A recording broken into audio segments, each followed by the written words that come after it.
It's wonderful that as someone from the immediate surroundings, whether family or friend, you show care and try to support your loved one by seeking information that can help them regain emotional stability in the face of a mental crisis.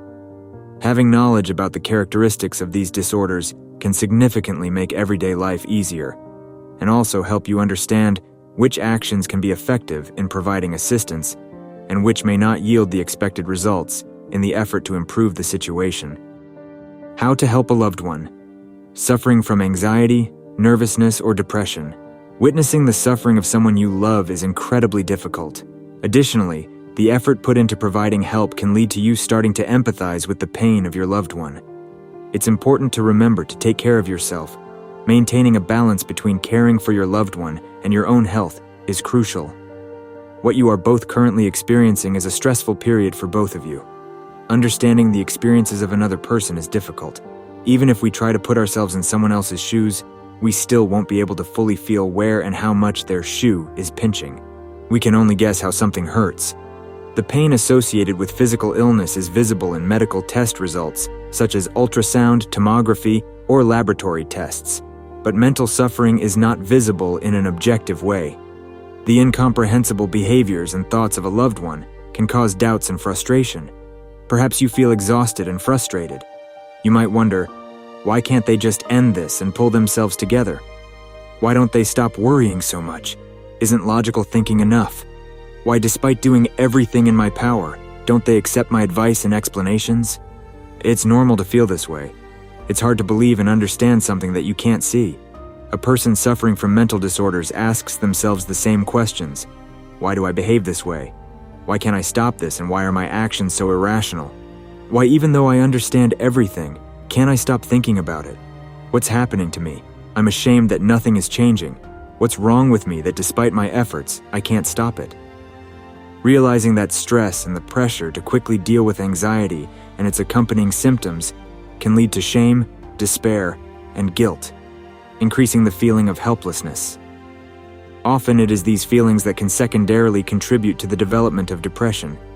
Expecting an immediate return to a state of balance, internal resistance to accepting both the existence of the crisis and the fact that getting out of it is a long-term process, only intensifies frustration and can lead to an exacerbation of symptoms.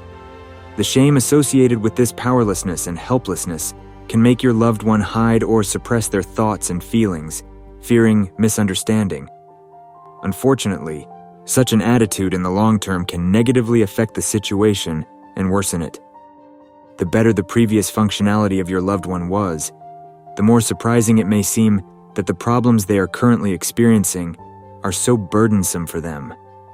Often, these individuals, overwhelmed by feelings of guilt and shame, hide their true feelings for many years, not seeking support or treatment.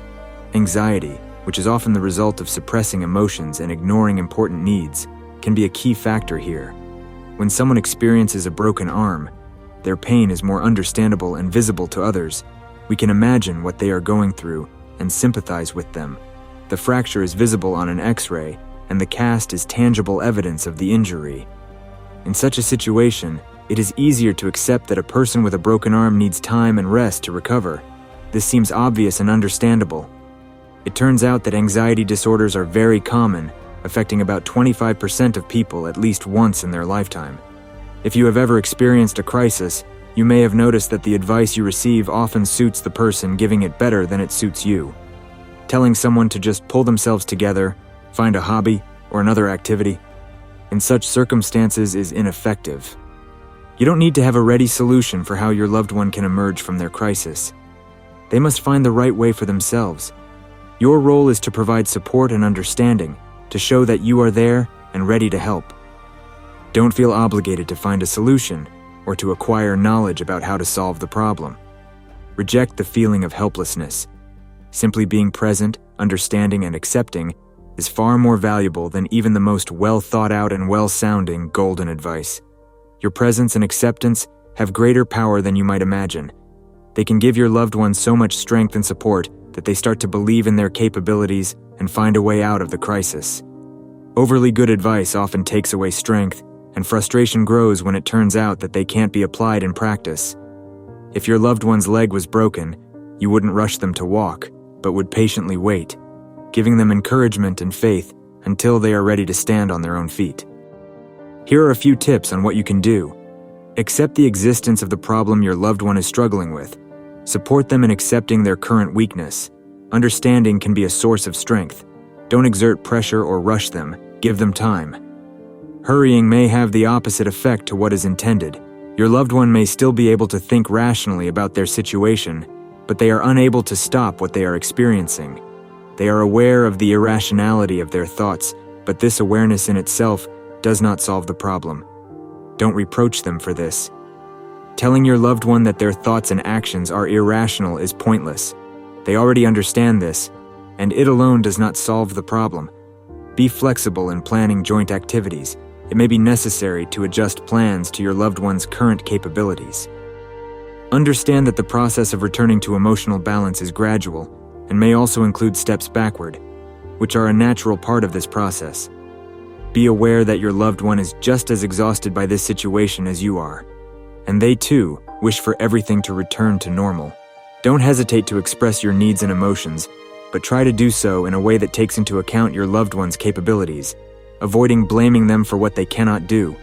Remember, it's not a lack of will, ability, or malice on the part of your loved one that makes it difficult for them to solve their problems. Coping with anxiety disorders can be compared to learning to swim. When someone is thrown into deep water, it can cause trauma and discourage further learning. In swimming, it is crucial to learn how to trust the water to hold us up. Similarly, with anxiety, sudden movements, pressure, and haste can only deepen the problem.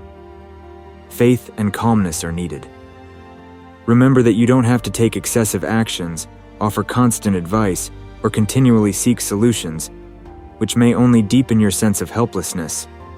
Your role does not always require active action. Often, the greatest value is simply your presence, being by the side of your loved one, offering support, and giving them faith in the possibility of overcoming the crisis. Your understanding and acceptance are powerful tools that can have a much greater impact than it seems. In a world where everyone is looking for quick fixes and concrete answers, sometimes the most significant thing is simply being there, listening without judgment, accepting unconditionally. When your loved one feels that they have your support, that you are there for them without pressure and expectations, they will gain the strength to face challenges. Knowing that they have someone who believes in their ability to overcome difficulties can be crucial in the healing process. Let your patience, empathy, and readiness to be there become the foundation on which your loved one can build their journey back to balance and strength. Together, with such support and understanding, every challenge becomes easier to overcome. I wish you understanding, patience, and love for each other. Closeness, love, and friendship often dissolve many fears,